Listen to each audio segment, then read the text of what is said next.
हरे कृष्णा। हम श्रीमद् भगवद गीता के नवम अध्याय परम गुह्य ज्ञान इसके 11वें श्लोक को आज पढ़ने का प्रयास करेंगे। पिछले श्लोक में आपने पढ़ा था, श्री भगवान कहते हैं, हे धनंजय, ये सारे कर्म अर्थात ये जो सृष्टि, स्थिति और संहार का जो कार्य है वो भगवान को नहीं बांध पाते।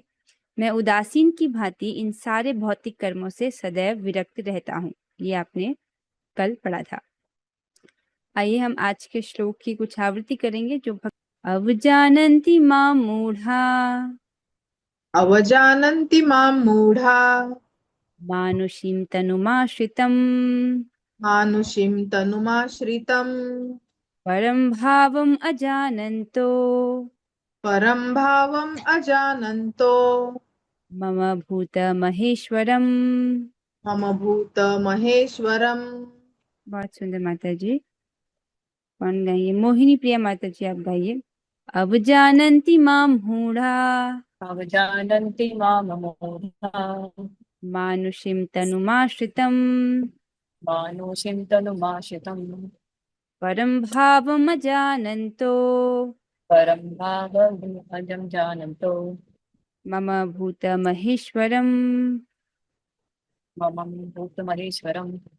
अवजानन्ति मां मूढ़ा अवजानन्ति मां मूढा मानुषीं तनुमाश्रितम् मानुषीं तनुमाश्रितम् परं भावमजानन्तो परं भावम् अजानन्तो मम भूत महेश्वरम्। मम भूत महेश्वरम्। अच्छे, अब हम आगे बढ़ेंगे। इस श्लोक में श्री भगवान कह रहे हैं, जब मैं मनुष्य रूप में अवतरित होता हूँ तो मूर्ख मेरा उपहास करते हैं। वे मुझ परमेश्वर के दिव्य स्वभाव को नहीं जानते। श्लोक का लिंक समझिए। तो यदि बोला जाए, भगवान आप तो इतने महान हैं, सारे ब्रह्मांडों की सृष्टि करते हैं, इतनी विराट सृष्टि करते हैं, उसका पालन करते हैं, संहार करते हैं, परम ऐश्वर्यशाली आप हैं, फिर भी ऐसे बहुत से लोग हैं जो आपका आदर नहीं करते। भगवान कहते हैं, हाँ, क्योंकि वे मूर्ख हैं। भगवान बता रहे हैं, जब मैं मनुष्य के रूप में अवतरित होता हूँ तब वो मेरा उपहास करते हैं। क्यों उपहास करते हैं? क्योंकि वो मुझे परमेश्वर के रूप में नहीं जानते और मेरे दिव्य स्वभाव को नहीं जानते। अर्थात वो ये नहीं समझते हैं कि मेरा जो देह है वो सच्चिदानंदमय है, और ये नहीं जानते कि मैं मम भूत महेश्वरम, सभी जीवों का परम नियंता हूँ। अन्वय को देखेंगे। मूढ़ा अर्थात अविवेकी लोग, जो जिनके पास विवेक नहीं है, जिनके पास बुद्धि नहीं है, ऐसे लोग। मम मानुषिम तनुम, मेरे मनुष्याकृति श्री विग्रह के। तो जो अविवेकी लोग हैं, जो मूर्ख लोग हैं, वो मुझे कैसे देखते हैं? जब मैं मनुष्य की आकृति धारण किए होता हूँ, अर्थात मनुष्य की आकृति श्री विग्रह के रूप में होता हूँ। जब भगवान नर लीला करते हैं श्री राम के रूप में, भगवान श्री कृष्ण, तो आश्रितम अर्थात आश्रित, परम भावम अजानंतः, परम भाव को नहीं जानकर, वे मेरे परम भाव को नहीं जानते, अर्थात भगवान के दिव्य स्वरूप के विषय में वो नहीं जानते। वे ये नहीं जानते कि भगवान का जो देह है वो मनुष्य की तरह खून, हड्डी, मांस, मज्जा से नहीं बना है। कैसा है भगवान का देह? सच्चिदानंदमय है, सच्चिदानंद विग्रह है। इस प्रकार से वो मेरे देह के बारे में नहीं जानते हैं। और क्या नहीं जानते? भूत महेश्वरम, भूत समुदाय के महान ईश्वर, कि मैं क्या हूँ? जो भूत समुदाय है अर्थात सभी जीवों का, प्रत्येक वस्तु का महान ईश्वर हूं, अर्थात परम नियंता हूं। ईश्वर का अर्थ होता है नियंता, मतलब जो कुछ कंट्रोल करता है उसको ईश्वर कहते हैं। तो विभिन्न जो है देवताओं को भी ईश्वर कहते हैं, क्योंकि वो कुछ ना कुछ नियंत्रित करने की उनको भगवान ने शक्ति दी है। ठीक है, लेकिन देवताओं से भी ऊपर होते हैं भगवान, जो कि परम नियंता है, अर्थात सब कुछ को कंट्रोल करने वाले। ठीक है, तो इस प्रकार से मुझ महान ईश्वर को, जो कि सभी समस्त भूत समुदाय का महान, उनका परम नियंता हूं, इस प्रकार से वो नहीं जानते हैं। अर्थात प्रत्येक वस्तु मेरे नियंत्रण में है, इस प्रकार से नहीं जानते हैं। माम अर्थात मुझे, अवजानंती, माइक मनुष्य बुद्धि से अवज्ञा करते हैं। इस प्रकार से वो मुझको अपनी माइक मनुष्य बुद्धि से मेरी जो है अवज्ञा करते हैं, मेरी आज्ञा का पालन नहीं करते हैं। तो ऐसे लोगों को भगवान ने मूर्ख कहा है। देखिए, मैं ऐसे लोगों को मूर्ख नहीं कह रही हूँ, ना ही आचार्य कह रहे हैं, भगवान स्वयं अपना मत रख रहे हैं कि ऐसे लोग जो है मूर्ख हैं। जो भगवान को नहीं जानते, भगवान की सच्चिदानंद विग्रह को नहीं जानते, ये नहीं जानते कि भगवान परम नियंता है और कैसे हैं भगवान, सच्चिदानंदमय है, मुक्ति प्रदान करने वाले हैं। एक बार श्लोक को देखेंगे।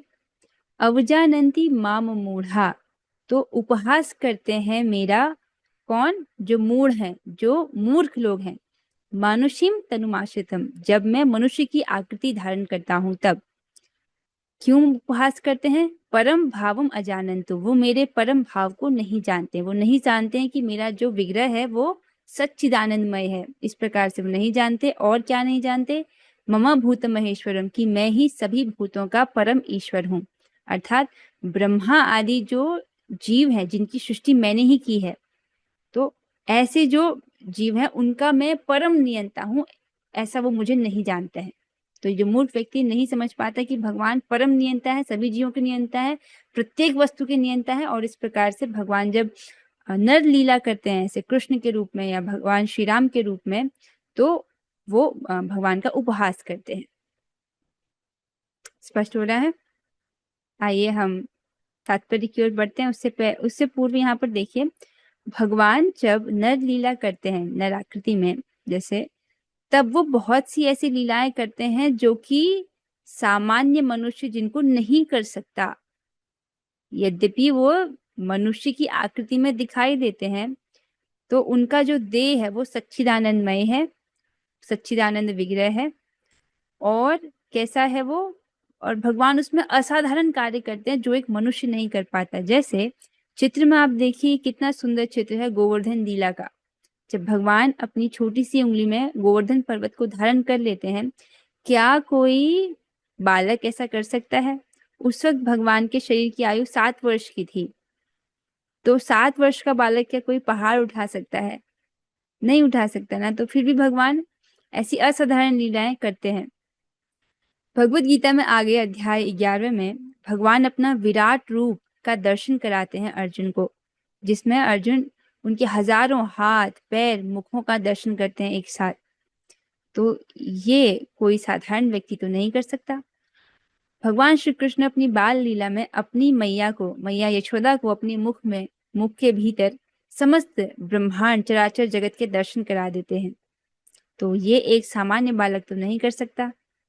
और वहीं ब्रह्म विमोहन लीला में जब ब्रह्मा जी भगवान श्री कृष्ण को अपने मित्रों के साथ भोजन पाते हुए हंसी मजाक करते हुए देखते हैं, तो वो विमोहित हो जाते हैं कि क्या यही वो भगवान है जिनकी मैं उपासना करता हूँ। और जब ब्रह्मा जी सभी गोप बालकों को, यहाँ तक कि बछड़ों को भी वहां से अपने लोक में लेके जाते हैं छिपा कर, चोरी करके, तब भगवान क्या करते हैं, जितने गोप बालक थे उतने रूपों में अपने आप को विस्तार कर लेते हैं। यहाँ तक कि जितने बछड़े हैं वैसा भी भगवान रूप धारण कर लेते हैं। और 1 वर्ष तक भगवान जो है अपने ही विस्तारों के साथ, जो उन्होंने गोप बालक के रूप में क्या खेल रहे हैं और बछड़ों के रूप में खुद ही घास चर रहे हैं, इस प्रकार से भगवान लीला करते हैं। तो कोई साधारण बालक तो ऐसा नहीं कर सकता। आप समझ रहे हैं? तो जितने भी ये गोप सखा होते हैं भगवान के, भगवान अपने आप को उतने रूपों में विस्तारित कर लेते हैं और बच्चों के रूप में भी विस्तारित कर लेते हैं। तो एक साधारण बालक तो ऐसा नहीं करता। भक्त इस बात को जानता है, इसलिए भगवान के अचिंत्य ऐश्वर्य को जानते हुए, ये समझते हुए भक्त जानता है कि भगवान तो कुछ भी कर सकते हैं और उनकी शरण ग्रहण करता है। तो जब हम भगवान के ऐश्वर्य का वर्णन सुनते हैं, इससे सहज ही उनमें श्रद्धा उत्पन्न होती है और फिर हम उनकी शरण ग्रहण करते हैं। जैसे इस जगत में कोई बाबा अगर कुछ सिद्धि हमारे समक्ष पेश करता है, कुछ सिद्धि दिखा देता है, कुछ चमत्कार करता है, तो उस पर सहज ही श्रद्धा होने लगती है। लेकिन भगवान तो कितने अजूबे कर रहे हैं, पूरे सृष्टि को, इसको क्रिएट करना, इसका पालन करना, इसका संहार करना। सृष्टि भी भगवान की कितनी विचित्र है, कितने विचित्र विचित्र प्रकार के जीव हैं, जंगल में कितने विचित्र प्रकार के प्राणियां हैं, तो ये सब की सृष्टि भगवान कर रहे हैं। तो ये कितनी आश्चर्यजनक सृष्टि की रचना की है भगवान ने। तो इस प्रकार के चमत्कार को व्यक्ति देखता है, जैसे एक इतना बड़ा बरगद का पेड़ एक छोटे से बीज के भीतर, आम का पेड़ पूरे आम के बीज के भीतर डाल देते हैं। तो इस प्रकार की विचित्र लीला भगवान करते हैं। तो भक्त उसको देखता है और उनके प्रति श्रद्धा होती है और उनकी शरण ग्रहण करता है। आइए अब हम तात्पर्य की ओर बढ़ेंगे। प्रभुपाद जी ने बहुत विस्तृत इसका तात्पर्य दिया है, तो बहुत आनंद आएगा और लगता है हम इसको शायद 2 दिन लगेंगे इसको पढ़ने में। देखते हैं आज हम कितना पढ़ पाएंगे। अनुवाद और तात्पर्य कृष्ण कृपा मूर्ति श्री श्रीमद AC भक्ति वेदांत स्वामी प्रभुपाद द्वारा। तो प्रभुपाद जी समझाते हैं, इस अध्याय के पूर्ववर्ती श्लोकों से यह स्पष्ट है कि यद्यपि भगवान मनुष्य रूप में प्रकट होते हैं किंतु वे सामान्य व्यक्ति नहीं होते। यह स्पष्ट हो रहा है जैसे कि भगवान ने पूर्व श्लोकों में अपना ऐश्वर्य का वर्णन किया कि कैसे वो सृष्टि कर रहे हैं, उसका पालन कर रहे हैं, संहार कर रहे हैं, और ये सब भगवान अपनी केवल इच्छा शक्ति से, संकल्प शक्ति से ही कर लेते हैं, बिना सृष्टि का स्पर्श के, उससे पृथक रहकर। तो इस प्रकार से भगवान ने वर्णन किया। तो क्या कोई सामान्य व्यक्ति पूरे ब्रह्मांडों की सृष्टि कर सकता है? नहीं कर सकता ना। तो यही बस बता रहे हैं कि कोई वो एक सामान्य व्यक्ति नहीं है। जो भगवान सारे विराट जगत का सृजन, पालन तथा संहार करता हो वह मनुष्य नहीं हो सकता। इतना तो लॉजिक से आप समझ पा रहे हो कम से कम कि जो व्यक्ति इतने बड़े ब्रह्मांडों की सृष्टि कर रहा है वो एक सामान्य व्यक्ति हो सकता है आपके और मेरे जैसा? नहीं, वो हमारे जैसे साधारण व्यक्ति नहीं है। तो भी अनेक मूर्ख हैं जो कृष्ण को शक्तिशाली पुरुष के अतिरिक्त और कुछ नहीं मानते। वस्तुतः वे आदि परम पुरुष हैं, जैसा कि ब्रह्म संहिता में प्रमाण स्वरूप कहा गया है, ईश्वर परम कृष्ण, वे परम ईश्वर हैं। अर्थात यद्यपि भगवान ने परम गुह्य ज्ञान के पूर्ववर्ती श्लोकों में ये स्पष्ट वर्णन किया है कि भगवान ही परम नियंता है, प्रकृति भी उनकी अध्यक्षता में कार्य करती है, कैसे वो सृष्टि और स्थिति और प्रलय के कारण है, फिर भी कुछ ऐसे मूर्ख हैं जो भगवान को एक साधारण मनुष्य मानते हैं। और भगवान कैसे हैं? भगवान तो परम ईश्वर है। अर्थात ईश्वर मतलब नियंता, जो कंट्रोल करता हो। परम ईश्वर मतलब वो सबके नियंत्रण है, सब कुछ कंट्रोल करने वाले हैं। ठीक है, तो ईश्वर परम कृष्ण ऐसे हैं भगवान। फिर भी कुछ ऐसे लोग होंगे जो उनको शक्तिशाली पुरुष के रूप में देखते हैं, भगवान के रूप में नहीं देखते। ईश्वर या नियंता अनेक हैं और वे एक दूसरे से बढ़कर प्रतीत होते हैं। भौतिक जगत में सामान्य प्रबंध कार्यों का कोई ना कोई निर्देशक होता है जिसके ऊपर एक सचिव होता है। अब प्रभुपाद जी यहाँ पर आपको ईश्वर की व्याख्या समझा रहे हैं कि ईश्वर शब्द का क्या अर्थ है। तो ईश्वर का मतलब होता है कंट्रोल करने वाला, नियंता। तो एक से बढ़कर एक जो है वो नियंता हो सकते हैं। जैसे कि हम इस जगत में देखते हैं कोई निर्देशक है, उसके ऊपर कोई सचिव है जो उसको नियंत्रित कर रहा है, उसके ऊपर कोई मंत्री है जो उसके अंडर में जो उनको नियंत्रित कर रहा है, उसके ऊपर राष्ट्रपति होता है जो राष्ट्रपति नीचे के लोगों को नियंत्रित कर रहा है, और इनमें से हर एक नियंत्रक होता है। तो हर एक व्यक्ति, चाहे वो राष्ट्रपति है, मंत्री है, सचिव है, ये सब क्या है? नियंत्रण, कुछ ना कुछ नियंत्रण करने की शक्ति इनके पास है, किंतु एक दूसरे के द्वारा नियंत्रित होते हैं। तो हम ये जो नियंत्रण करता है उसको ईश्वर कहते हैं। ठीक है, ब्रह्म संहिता में कहा गया है कि ईश्वर परम नियंता है। तो भगवान क्या हुए? सबके कंट्रोलर, सब कुछ नियंत्रित करने वाले, उनसे परे और कुछ नहीं है, ये भाव है। मत परतरम नान्यत किंचित अस्ति धनंजय, भगवान से परे कुछ नहीं है। तो भगवान परम नियंता है, इतना सबको समझ आ रहा है। ब्रह्म संहिता में कहा गया है कि कृष्ण परम नियंता है। निसंदेह भौतिक जगत तथा वैकुंठ लोक दोनों में ही कई कई निर्देशक होते हैं, किंतु कृष्ण परम नियंता है तथा उनका शरीर सच्चिदानंद रूप अर्थात अभौतिक होता है। तो इस भौतिक जगत में भी, अर्थात भौतिक जगत में भगवान ने व्यवस्था बना रखी है। जैसे विभिन्न प्रकार के देवता हैं, उनको भगवान ने अलग अलग जिम्मेदारी दे रखी है। सूर्यदेव की अलग रिस्पॉन्सिबिलिटी है, इंद्रदेव की अलग रिस्पॉन्सिबिलिटी है, आप समझ रहे हैं। अग्निदेव, वायुदेव, दिशाओं के जो देवता है, मृत्यु भी एक देवता का नाम है। तो इस प्रकार से भगवान ने सबको अलग अलग जिम्मेदारियां दे रखी हैं। तो कुछ कुछ नियंत्रित वो करते हैं, तो वो भी ईश्वर हैं। लेकिन भगवान परम ईश्वर है, सब कुछ को नियंत्रित करने वाले। और क्या बताया जा रहा है कि उनका जो शरीर है वो सच्चिद आनंद रूप है, अर्थात सत्य है, मतलब परम सत्य है, शाश्वत। हमें उनका कुछ आदि नहीं है, अर्थात भगवान से ही सब कुछ आया है। और कैसे हैं? शाश्वत है। और चिद अर्थात ज्ञानमय है, आनंद अर्थात आनंद घन रूप है। तो और कैसा है वो? अभौतिक। तो सच्चिदानंद रूप है अर्थात भौतिक रूप नहीं है भगवान का। जो इस जड़ जगत में हमारा जो देह है ये तो भौतिक रूप है, भगवान का भौतिक रूप नहीं है। ठीक है। अपनी बाल लीलाओं में या अपनी जो नर लीला भगवान करते हैं उसमें भले वो नर आकृति को धारण किए हुए लगते हैं, लेकिन उनका देह जो है वो सच्चिदानंद होता है।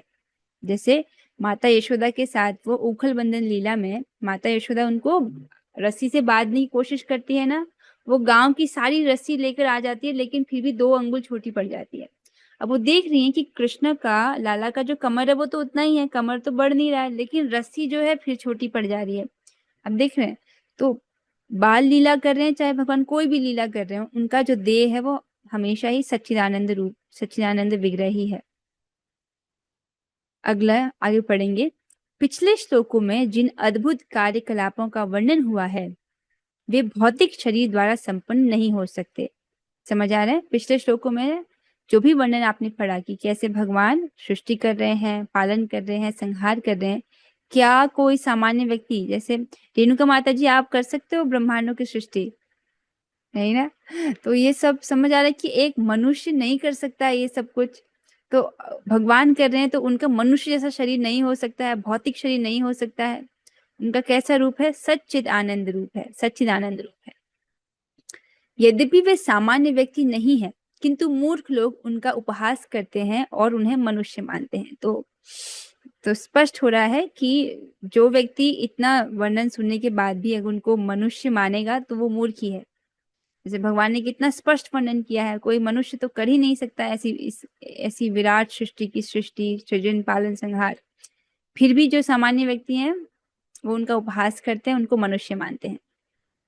उनका शरीर यहाँ मानुष्यम कहा गया है क्योंकि वे कुरुक्षेत्र युद्ध में एक राजनीतिज्ञ और अर्जुन के मित्र की भांति सामान्य व्यक्ति बनकर कर्म करते हैं। तो देखिए भगवान नर लीला कर रहे हैं, नर लीला में वो अपने अर्जुन के अपने जो मित्र है उसके सारथी का पद उन्होंने स्वीकार किया है, एक राजनीतिज्ञ की भांति है, और इस प्रकार से वो एक साधारण व्यक्ति की तरह कर्म कर रहे हैं।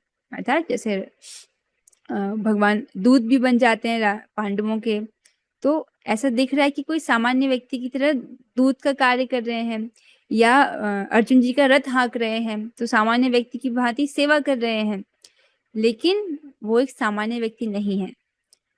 वे अनेक प्रकार से सामान्य पुरुष की भांति कर्म करते हैं किंतु उनका शरीर सच्चिदानंद विग्रह रूप है। तो यद्यपि वो अनेक प्रकार से कार्य करते हुए दिखाई दे रहे हो, भले वो पांडवों के दूत बनने हो, भले वो रथ हाँक रहे हो, राजनीतिज्ञ के रूप में हो, तो भी उनका जो शरीर है वो सच्चिदानंद विग्रह, हमारे जैसा खून हड्डी मांस से बना हुआ शरीर नहीं है।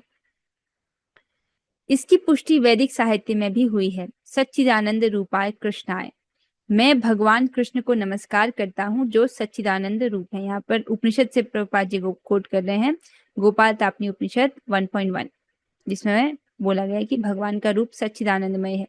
देखिए ना, हम मनुष्य का शरीर ऐसा है कि ये जो है बूढ़ा होने की प्रवृत्ति है, मतलब ये उत्पन्न होता है, कुछ काल तक रहता है, उसके बाद कुछ गौण चीजें उत्पन्न करता है, फिर क्षीण होता है, फिर नष्ट हो जाता है। ये भौतिक चीजों के साथ ये क्रम है।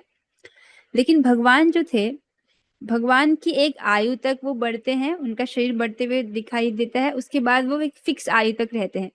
तो कुरुक्षेत्र के युद्ध में भी भगवान एक यंग व्यक्ति की तरह दिखाई देते हैं, नौजवान की तरह। ऐसा नहीं है कि उस वक्त भगवान की आयु काफी हो गई थी, मतलब भौतिक गणना के अनुसार, फिर भी जो है ऐसा बताया जाता है कि 89 89 साल, लेकिन फिर भी जो है भगवान एक नव किशोर के ही आयु के दिखते हैं। एक तो उनका जो शरीर है अगर वो मनुष्य जैसा होता है तो वृद्ध होते हुए भी दिखाई देता है, लेकिन आपको भगवान की कोई भी चित्र ऐसा नहीं मिलेगा जो वृद्ध होगा, जिसमें भगवान वृद्ध की भांति होंगे,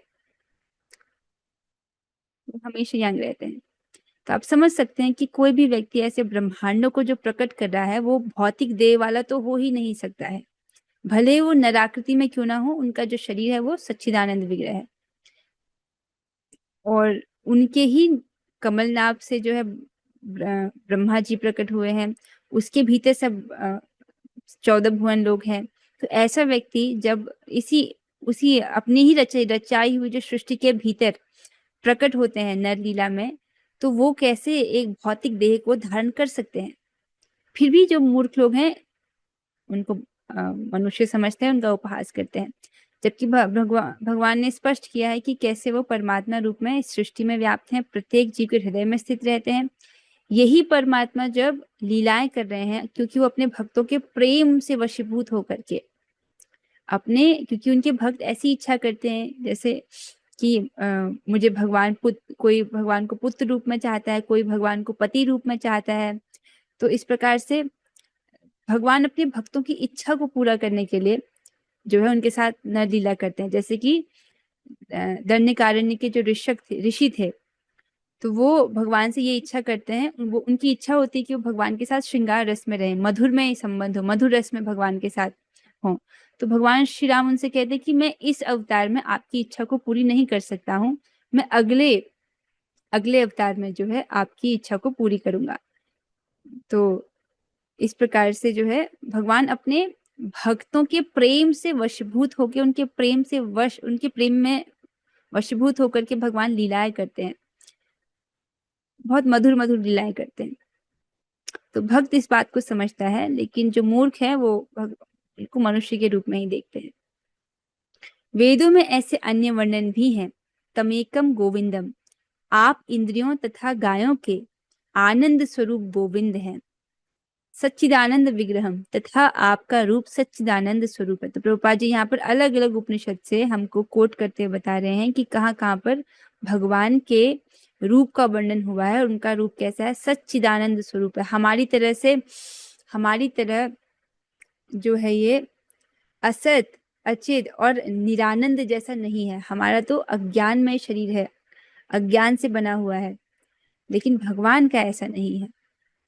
तो ये गोपाल तापनी उपनिषद 1.35 से प्रभुपाद जी कोट कर रहे हैं, जिसमें बताया गया है कि भगवान का जो स्वरूप है वो आनंद स्वरूप है, सच्चिदानंद स्वरूप है। भगवान कृष्ण के सच्चिदानंद स्वरूप होने पर भी ऐसे अनेक तथाकथित विद्वान तथा भगवत गीता के टीकाकार हैं जो कृष्ण को सामान्य पुरुष कहकर उनका उपहास करते हैं। सच्चिदानंद का अर्थ समझ रहे हो? सत, चिद और आनंद, अर्थात जो सत्य है, ज्ञान से पूर्ण है और आनंद घन स्वरूप है, उसको सच्चिदानंद कहते हैं। मतलब भगवान घनीभूत आनंद से बने हुए हैं, तो पूरा आनंद स्वरूप उनका। हाँ, तो यहाँ पर बता रहे हैं कि यद्यपि भगवान का जो रूप है वो सच्चिदानंद स्वरूप है, फिर भी ऐसे बहुत सारे विद्वान हैं जो भगवत गीता के टीकाकार हैं, भगवत गीता पर टीका लिख रहे हैं। और कैसी टीका लिखते हैं? उसमें वो भगवान श्री कृष्ण को सामान्य पुरुष कहकर उनका उपहास करते हैं। आप समझ रहे हैं? जो व्यक्ति भगवत गीता पर टीका लिख रहा है और भगवान को सामान्य पुरुष के रूप में लिख रहा है, तो उसको तो भगवत गीता कुछ समझ ही नहीं आई है, उसको तो भगवान उवाचा ही समझ नहीं आया कि भगवान ने बोला है। तो भले ही अपने पूर्व पुण्यों के कारण विद्वान असाधारण व्यक्ति के रूप में पैदा हुआ हो, किंतु कृष्ण के बारे में ऐसी धारणा उसकी अल्पज्ञता के कारण होती है। ऐसे जो लोग हैं जिन्होंने भगवत गीता पर टीका लिखी है, लेकिन वो भगवान श्री कृष्ण को भगवान के रूप में स्वीकार नहीं करके उनको सामान्य पुरुष कह रहे हैं, तो हो सकता है कि मतलब अपने पिछले जन्मों के पुण्य कर्म के कारण उसको एक विद्वान के रूप में वो पैदा हुआ है, उसको एक असाधारण व्यक्ति के रूप में पैदा हुआ है, लेकिन क्योंकि उसने भगवान के विषय में ऐसी बात लिखी है कि वो एक सामान्य पुरुष है, तो ये उसकी अल्पज्ञता, मतलब वो थोड़ा मंद बुद्धि है, कम बुद्धि वाला है, यही दर्शाता है। इसीलिए वह मूढ़ कहलाता है, मतलब मूर्ख कहलाता है, क्योंकि मूर्ख पुरुष ही कृष्ण को सामान्य पुरुष मानते हैं। देखिए, मैं नहीं कह रही हूँ, ये तो भगवान का मत है कि जो मूर्ख है वो भगवान को सामान्य पुरुष के रूप में ही मानता है। ठीक है, तो ऐसी बहुत सारी टीकाएं जो लोग लिखते हैं, अर्थात ऐसे लोगों को हमको नहीं पढ़ना चाहिए। हमको जो भक्तों ने लिखा है, भक्तों की टीकाओं, उनको ही पढ़ना चाहिए।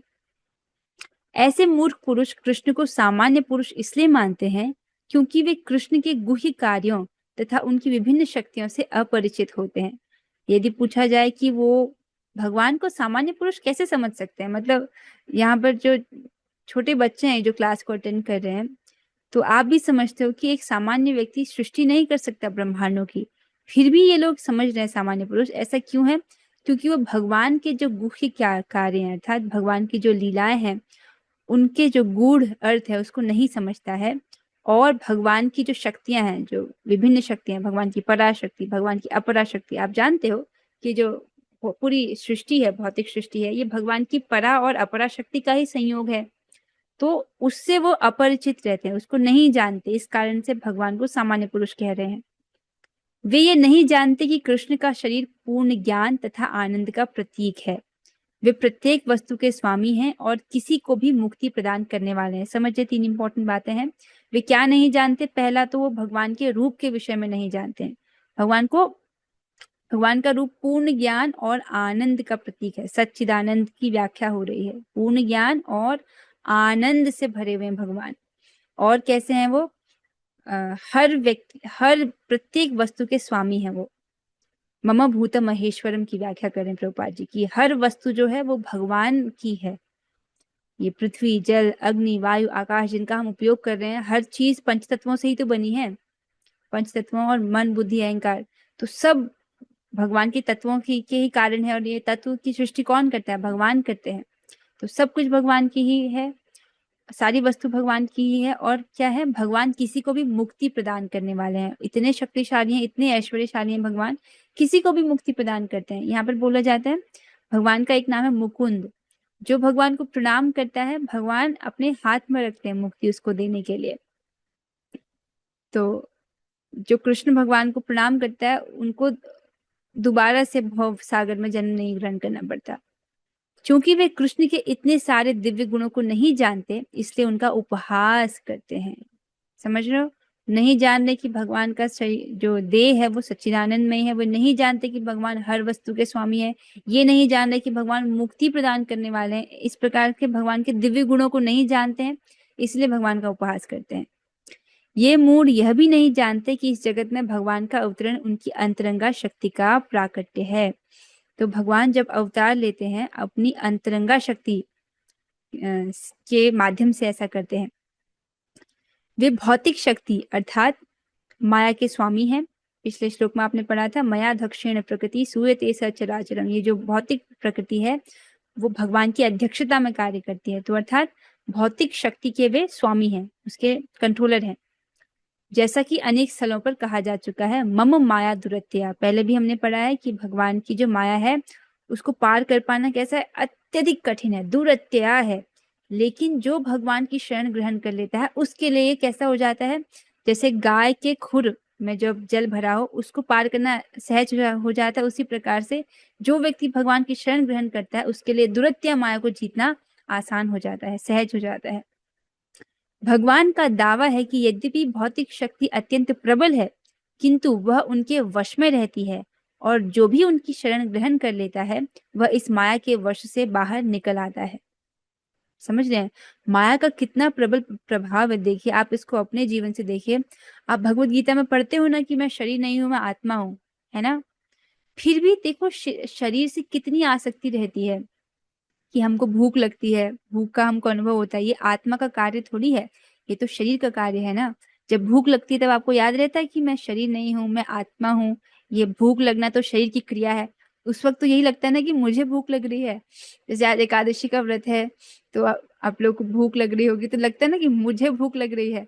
जबकि आत्मा तो भूख से रहित है। तो ये हमारा अज्ञान अर्थात जो माया है उसको दिखा रहा है कि कैसे हम इस शरीर में अभिनिवेश है हमारा। तो हाँ, तो माया अत्यंत प्रबल है, लेकिन जो भगवान की शरण ग्रहण करते हैं उनके लिए माया के वश से बाहर निकलना अत्यंत सहज हो जाता है।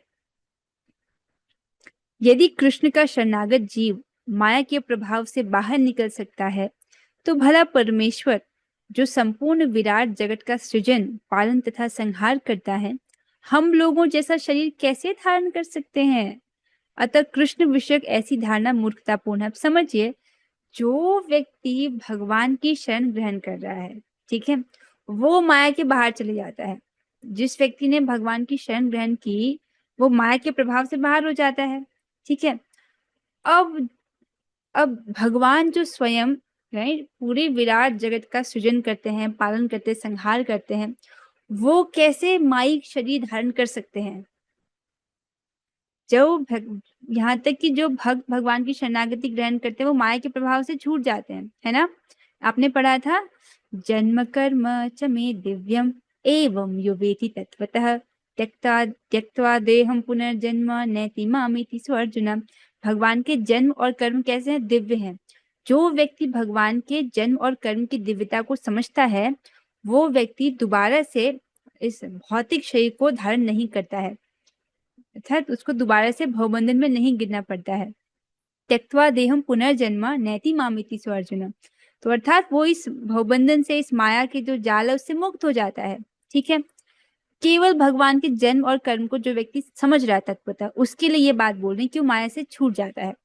तो यहाँ पर भगवान की बात हो रही है। भगवान कैसे माया में पड़ सकते हैं? मतलब आप समझ रहे हो, मनुष्य का देह, मनुष्य का शरीर ग्रहण करना अर्थात माया का शरीर ग्रहण करना, क्योंकि हमारा जो शरीर है ये माया अर्थात भौतिक प्रकृति द्वारा निर्मित है। पंच तत्वों से, पृथ्वी जल अग्नि वायु आकाश, पंच तत्वों से ही तो बना है ये, भगवान की अपराशक्ति से। तो भगवान कैसे माइक शरीर धारण कर सकते हैं जो कि माइक हो, अर्थात पंच तत्वों से बना हो, जो कि अज्ञानमय हो? ऐसा कैसे कर सकते हैं भगवान? मतलब भगवान हमारी तरह से भौतिक देह धारण नहीं कर सकते हैं। आप समझ रहे हो? ये उनका शरीर हमेशा ही सच्चिदानंद विग्रह होता है, चाहे वो नराकृति में हो, चाहे वो कोई भी लीला कर रहे हो, उनका शरीर हमेशा ही सच्चिदानंदमय है। तो अतः कृष्ण विषयक ऐसी धारणा मूर्खतापूर्ण है। अर्थात जो व्यक्ति भगवान श्री कृष्ण को सामान्य मनुष्य समझ रहा है, या शक्तिशाली मनुष्य समझ रहा है, या कोई महापुरुष समझ रहा है कि कोई मनुष्य होंगे, कोई महापुरुष रहे होंगे जिन्होंने गीता बोल दी है, तो वो सब क्या है? मूर्ख है, क्योंकि वो भगवान को भगवान के रूप में नहीं स्वीकार कर रहे हैं। इसीलिए थोड़ा सा और पढ़ लेंगे। फिर भी मूर्ख व्यक्ति यह नहीं समझ सकते कि सामान्य व्यक्ति के रूप में प्रकट होने वाले भगवान समस्त परमाणुओं तथा इस विराट ब्रह्मांड के नियंता किस तरह हो सकते हैं। तो फिर भी जो मूर्ख व्यक्ति हैं वो क्या नहीं समझ पाते हैं कि जो भगवान है प्रत्येक अणु परमाणु में स्थित है, जैसे कि ब्रह्म संहिता में ब्रह्मा जी बताते हैं। और इतने जो विराट ब्रह्मांड है उसके कंट्रोलर है भगवान। आपने पढ़ा ना, सब कुछ भगवान की परा और अपरा शक्ति की अभिव्यक्ति है, और परा और अपरा शक्ति भगवान के नियंत्रण में है। तो पूरे ब्रह्मांड के नियंता है भगवान। अब ये सामान्य व्यक्ति जो है नहीं समझ पाता है। देखिए, भगवत गीता जो है समझ पाएगा व्यक्ति अगर वो भगवान का जप कर रहा है, भगवान का प्रसाद पा रहा है और कथा सुन रहा है, तब भगवत गीता समझ में आएगी, वरना नहीं समझ में आएगी। अतः वे यह सोच भी नहीं सकते कि मनुष्य जैसा रूप कैसे एक साथ विशाल तथा अणु को वश में कर सकता है। आप समझ रहे हो? विशाल चित्र को देखिए वापस से। विशाल अर्थात देखिए भगवान का जो महाविष्णु रूप है उसमें भगवान इतने विशाल हैं कि उनके श्वास से छोटे छोटे जो बुलबुले दिख रहे हैं, ये ब्रह्मांड है। एक ब्रह्मांड, हमारा ब्रह्मांड कितना बड़ा है? 50 करोड़ योजन जितना बड़ा है, बहुत बड़ा है। तो ये ब्रह्मांड एक छोटा बुलबुले की तरह है, हमारा तो सबसे छोटा ब्रह्मांड है। तो सोचिए महाविष्णु कितने बड़े होंगे, है ना। तो बड़े से बड़े चीजों को भी भगवान कंट्रोल कर रहे हैं, ब्रह्मांड को भी कंट्रोल कर रहे हैं, और यहाँ तक कि परमात्मा के रूप में अणु परमाणु को भी भगवान नियंत्रित किए हुए हैं उनमें प्रवेश करके। या जीवात्मा देख लीजिए, जीवात्मा कितना छोटा है, बाल के अग्रभाग के 10,000 भी जितना छोटा है। तो उसको भी भगवान नियंत्रण कर रहे हैं उसके हृदय में स्थित होकर के। जैसे गाड़ी को उसके भीतर बैठकर नियंत्रित किया जाता है, एरोप्लेन को भी उसके भीतर बैठकर नियंत्रित किया जाता है, वैसे ही भगवान जीवात्मा के हृदय में स्थित होकर उसको नियंत्रित करते हैं। तो ये एक सामान्य व्यक्ति नहीं समझ पाता कि कैसे भगवान विशाल से भी विशाल चीज को और अणु से भी अणु अर्थात परमाणु को भी वश में कर सकते हैं।